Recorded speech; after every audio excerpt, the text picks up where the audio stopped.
Hey, what's up guys? It's Paul from Boosted Films, and this is kind of a part 2 video of working with my front knuckles or front spindles, whatever you want to call them, for my EVO 8.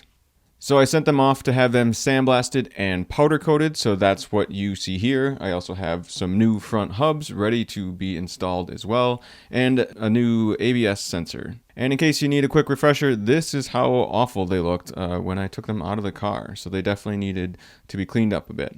But I'm going to go on a bit of a side tangent, a little bit of a rant here quickly about powder coating and basically about where you attach bolts or nuts to a powder coated item. This is honestly just my own personal theory. I don't really have a lot to back it up, but I've seen enough horror stories about either a brake caliper coming loose or even like a wheel. Maybe if they powder coated a wheel and then had it mated up to the hub. For some reason, you know, you wouldn't probably want to powder coat that section of the wheel, but those come loose. It's like the powder coat or even paint could kind of act as a washer for a while, but then when that washer kind of disappears, you basically are ended up, you know, with a loose bolt. Again, that's just kind of my theory. So just a heads up here, even though it looks like these were, you know, these hubs were powder coated all around, I did spend some time sanding down and trying to get rid of pretty much all the actual powder coat that was on the areas where a bolt would kind of mate up to this front spindle. And of course my ABS sensors were actually pretty much impossible to remove, and if I'm giving you any useful advice, I guess, if you're going to look at buying maybe some used front spindles, front knuckles, watch for any broken bolts. Hopefully they don't have any. Ask the seller if they have any broken bolts, because there can be a real pain to get out. I was lucky enough I was able to basically get one of these bolts out that holds on the ABS sensor. I had to drill it out, I had to tap it out, I got a Healy coil in for one. The other one I haven't been quite as successful yet. So it's just a real pain. So if you're buying these used, try to make sure they don't have any broken bolts. And just as for the story of my ABS sensor itself, mine were they were never going to come out. So I basically ended up using a socket that was close to the right size of the ABS sensor and just kind of smashing it out with a hammer and a socket and just destroying those sensors. And then, as I'm showing here, I ended up using a drill bit that was really close to the right size to kind of drill out what was left of the old sensors. And then luckily that piece kind of pulled out. And then I had to sand in there a little bit just to make it so the new sensor would fit in okay. And that's honestly all I'm probably going to talk about with the ABS sensor for this install video. I'm not fully, you know, covering all that in this video. This is going to be more about actually installing the front knuckle and the other components that go along with it. So the first thing I decided to do was actually install my front hubs, and I also heard horror stories again about actually these being seized in place, so I ended up putting a little bit of high temp anti-seize on the outside of these before I put them into the front knuckles here. But of course, just a little bit of anti-seize there. I put them in place, and then there are 4 bolts holding them on, and I put, of course, all 4 bolts in. I utilized more of a crisscross pattern, kind of like if you were torquing your wheel, just to try to make sure these pull in straight. So you're going to want to utilize that pattern as you tighten them up. And of course, with all bolts and all nuts, you really want to be able to get them started with your fingers for at least a couple turns. If they're not going in easily with just your fingers, you might have something wrong. And specifically in this case, when you're putting this hub in place, you might just want to make sure, you know, you might just be able to shift it a little bit one way or another, or make sure it's flat. You're going to want to do that to get all these bolts started before you end up torquing them down. Torque specs I will put up on the screen. It's about 65 foot-pounds for each one of these bolts that hold the hub in place. But of course, since these are not on the car, it's a bit hard to torque them to 65 foot-pounds. So we're going to get to the actual torquing of these bolts a little later on after we get these front spindles on the car. And I don't think it's really possible to mess these up, but there is a R on one for right, which would be passenger side, and L on the other side for left, which is the side we're going to show the install on. So we are on the driver's side of the rustiest EVO you've ever seen, and we're going to install this left side spindle.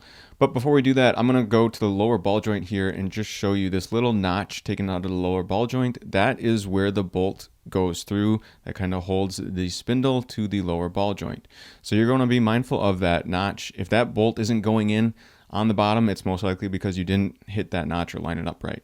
So we're going to basically try to line it up to the innermost part of the car. And now I'm actually just, in all fairness, just showing you kind of my failed attempt to get this hub on. It only slid in part way, and I couldn't actually move it enough to line it up correctly. So I spent some time trying to just get it back off. And what I did is I ended up sanding a little bit where it goes in to that ball joint. I sanded it a little bit more, and now that gave me a better chance of getting this done right with take 2 here, and then it actually kind of just slid in place a lot easier, and I was able to move a bit more freely with that lower ball joint to kind of line it up the right way. So again, there is a nut and a bolt that are going to hold that lower ball joint in place. And that bolt should not go in real hard. Again, you don't want to use a hammer to hammer that thing in. That probably means you have something wrong. Again, back to that notch that was taken out of that lower ball joint. You need that to be lined up correctly, and then you should be able to just slide it in or gently tap it like I did here. And then, of course, you're going to put that nut on the other side of that bolt. And after that, what I actually did is I just put this spindle, I reconnected it to the shock, the strut, and just reconnected it with 1 bolt. And the reason I did that was just so it will hold in place more easily while I could torque those wheel hub bolts to the recommended 65 foot-pounds. And this is actually just going to be a temporary thing. Again, I'm just doing this so I can torque those bolts basically before I put that CV shaft in place. So if that CV shaft was in place, it'd be a bit harder to get to these. So this is just the way I went about it. There's more than one way to do this, of course. But again, what I wanted to do was just kind of get this held in place so I could properly torque these bolts to 65 foot-pounds as shown in the owner's manual. So again, once those bolts were all torqued down to the proper torque specs, I just released that top bolt holding that strut in place. And what that does is it just allows me to more easily get this CV shaft or half shaft, if you will, in place. So I cleaned it up a little bit and then I ended up popping it into that wheel hub assembly, that wheel bearing. So I popped that through, and then you can reconnect your top strut. And depending on your suspension setup, you may have to, move up or down a little bit on that whole lower control arm. You may have to move that up and down a bit to get your bolts to line up correctly. Hopefully you've already watched my suspension install video where I had coilovers installed onto my black EVO, but that's going to go into a bit more about what to look for with these bolts. Just know right now that the bottom bolt is just a regular bolt, but this top one has this little protruding part that kind of sticks out, and that can go either towards the inside of the car or the outside of the car, depending on what your setup is. Again, I recommend watching my suspension video if you want more details on that. Just know that you need to be mindful that the top bolt is the correct bolt that you're gonna use for this strut connection here. And then, of course, when you tighten them up, be sure you only tighten the nut side. You're not going to be able to tighten the bolt side because that bolt should not actually be spinning. You're just going to tighten up those nuts that hold that strut to the knuckle. And torque specs on this are pretty high. If you're torquing these bolts to spec, it's about 123 foot-pounds. Now I'm going to move on to the outer tie rod. You may have noticed if you pay close attention that it was connected earlier. I just kind of switched this around in the editing process to make it make more sense, so that once I had that strut installed, I also tightened up and torqued those bolts. But anyway, it should work either way. Now we're just going to install this tie rod end. What I like to use, if you have it available for the tie rod end, is basically some sort of impact, because that outer tie rod might spin a little bit if you just try to tighten it by hand. So if you use impact, it'll kind of just pull it up into place and usually pull it tight enough where it will no longer just kind of sit and spin in place. And the next thing we're going to do, of course, is torque that as well. And this one, this nut only torques to about 20 foot-pounds. So now we're going to move down to tighten that lower ball joint. We're going to put a wrench on one side to keep that bolt from spinning. We're going to tighten up the nut with the other side with our ratchet. And then when it comes to torquing that specific bolt, we're going to look at torquing that nut actually to 80 foot-pounds. So now this is a step I didn't fully show everything with because I'm hoping to get new washers here, but you're going to have to put that large washer back on your CV shaft, your front hub here, and then put that big nut in place. And then you have to torque these to, I believe, 167 foot-pounds. So you're going to torque that nut rather tightly. Again, I didn't actually show that here. It can be a two-person process. You can do that when you're kind of done with the brakes. Once you have the brakes back on, someone can hold the brakes, hold the brake pedal, and then you should be able to torque them. Otherwise, you could also, basically once you have the brakes in place, you can also kind of potentially just put a screwdriver in between the brake rotor fins, and then where it catches on the brake caliper, it would hold it in place for you there as well. But of course, don't forget to do that step when you're all done, but I am not going to be showing that specific torquing that nut here today. And honestly, that's about it for attaching everything back to your knuckle, of course, other than your brake caliper. And so, of course, these brakes were kind of on the car for who knows how long and crappy and rusty. So hopefully your stuff isn't as bad as mine. But I'm going to walk through a little bit of changing the brakes as well as a bit of a bonus here. So there is a tool called a pin punch that you could use to knock these pins out. Otherwise, a basic screw, potentially a small screwdriver, could work to knock these pins through as well. Mine were a little bit rusty, so I had to sand mine a little bit, and I also sprayed a little WD-40 to kind of make them move a bit more freely. Then there is kind of a spring / shim in place here that helps hold them in place. So what I found works well is if you put pressure on that piece, you should be able to pull those pins out a bit easier. And there's the shim. And once you have one of those pins out and that shim out, the second one should theoretically pull it pretty easy because there shouldn't be much pressure on it now. Of course, mine was a bit stuck in place here.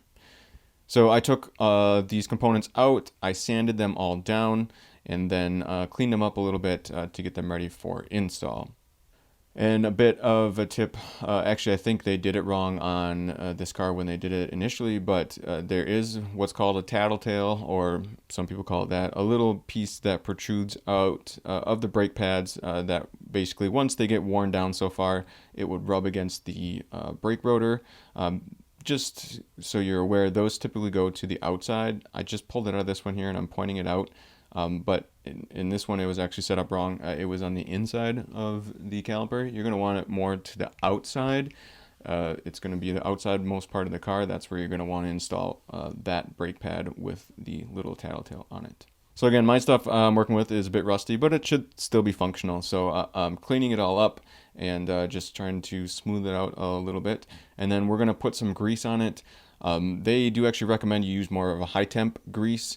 There is usually that regular brake pad grease may work as well.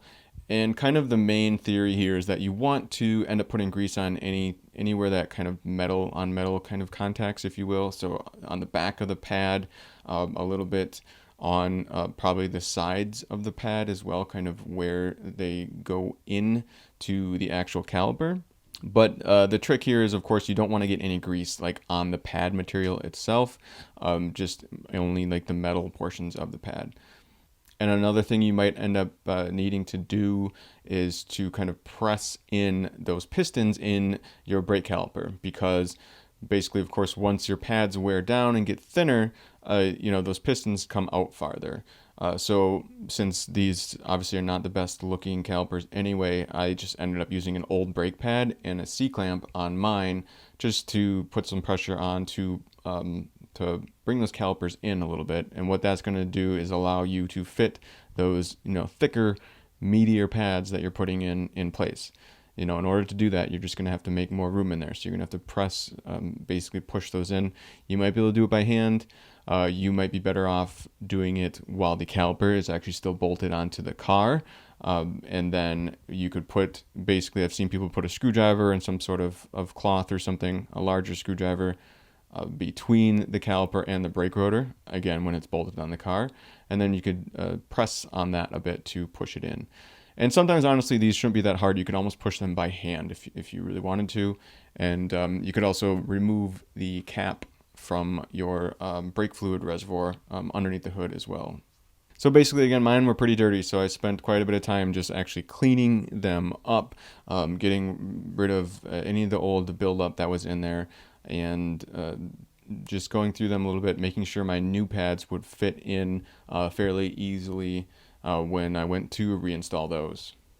And despite the outside of these calipers kind of looking beat up, the actual inside, the components look pretty functional yet. The boots around the actual pistons still looked pretty good, the dust boots in there. So these should still be functioning properly. So that's the good news for me doing this swap. And again, back to the grease applicator. Of course, you're going to want to put some grease on the back of that pad or some high temp anti-seize. I've heard of people using that as well. Basically, if you didn't do this, you're just going to end up most likely with some noisy brakes.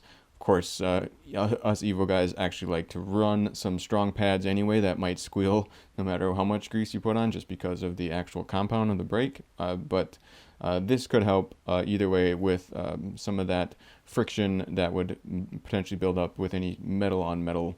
So that's about it. I applied my grease to the pads. I put the pads in place. Honestly, if you watch very closely here, I think I ended up taking these back out because of, again, that wear indicator. On one, I accidentally grabbed two pads that were the same, and one didn't have the wear indicator. But again, you want to put that wear indicator to the brake pad that goes on the outside.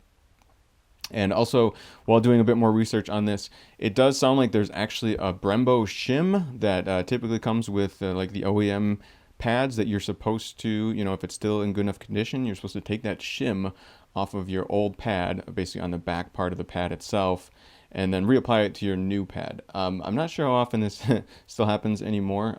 The old pads did not have any shim on mine, any removable, secondary shim anyway.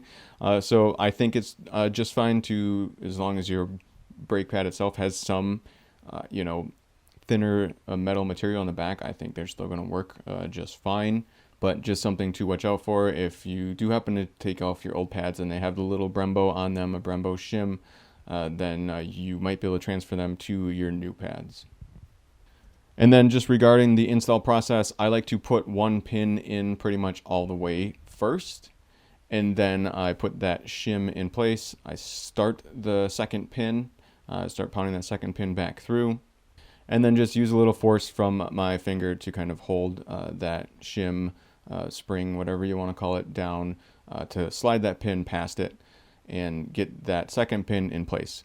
So once they're both basically in place, you should be able to move that or maneuver that caliper around where you can get access to making sure those pins are in all the way. They pretty much bottom out. You should kind of feel it when those pins are in as far as they should be. This is, again, certainly something that can actually be done on the car as well. This is kind of a race brake pad setup. You could change your brake pads without taking off your rotor, which is kind of unique, or at least it was at the time. So you can actually be doing this with the rotor and the caliper bolted on the car itself. It might actually be easier for you, but I thought for filming this, it worked pretty well just to show it to you this way. And again, of course, off camera, I sprayed my new brake rotor with brake clean, sprayed it off, and then put that in place. And then we're going to torque those bolts to 80 foot-pounds as well that hold the brake caliper in place. Again, be careful, make sure when you're tightening up those bolts holding your caliper in place, make sure you can get them going with your fingers first.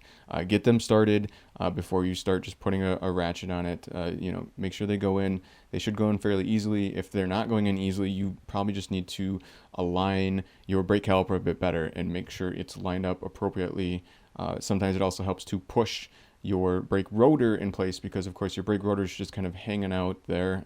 So yeah, you just push that brake rotor in and make sure it's flat against the hub, and usually that can help line up that brake caliper as well to get that brake caliper bolted on and in place. So that is about it for this video, guys. As always, I really appreciate you watching. Of course, I don't honestly consider myself to be any sort of expert here. So if you notice anything I did wrong or if anything should have been done differently, please let me know in the comment section down below. I cannot really easily update the video itself, but what I can do is either update the video description or pin a comment, a top comment or something if something does come to light that needed to be done differently than I showed in this video. And that's about all I got. As always, I do, again, appreciate everybody watching. I hope you found this helpful and, of course, most of all, entertaining, because that's all these videos are ever for, is entertainment value. So once again, this is Paul from Boosted Film saying thanks so much for watching.